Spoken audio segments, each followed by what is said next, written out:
Je vais répondre à certains parents qui se posent des questions, qui s'inquiètent, parce que quand ils disent à leurs enfants « range ta chambre », en fait, l'enfant leur dit « ça y est, elle est rangée », et quand ils ouvrent, c'est la cata, c'est le bazar. Il faut savoir une chose, c'est que quand on a un enfant, on va dire neuroatypique, et que vous allez lui dire « range ta chambre », c'est vague. Range ta chambre. C'est très vague pour lui, parce que l'idée de rangement que vous avez n'est pas la sienne.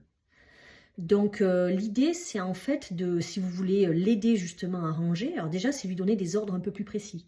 Par exemple, tu vas prendre ton linge qui est par terre et tu vas le mettre dans la corbeille. C'est du vécu ce que je vous dis.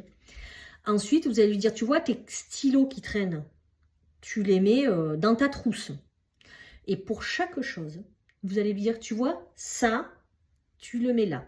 Alors le problème, c'est qu'il ne va pas pouvoir tout retenir. Tout va s'embrouiller.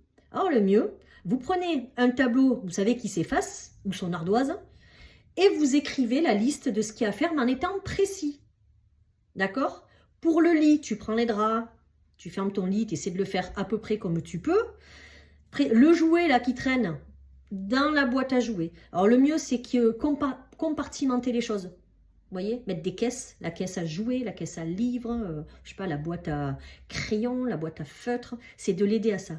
Mais ne vous étonnez pas si quand vous dites « range ta chambre », il ne le fait pas, c'est juste qu'il a besoin que vous soyez un peu plus précis et comme il ne va pas tout retenir, essayez de lui lister les choses et lui dire « voilà, je t'ai écrit dans l'ordre, tu le fais par contre toi dans l'ordre que tu veux et à chaque fois que tu as effectué une tâche, tu la barres. D'accord ? Essayez et vous me direz.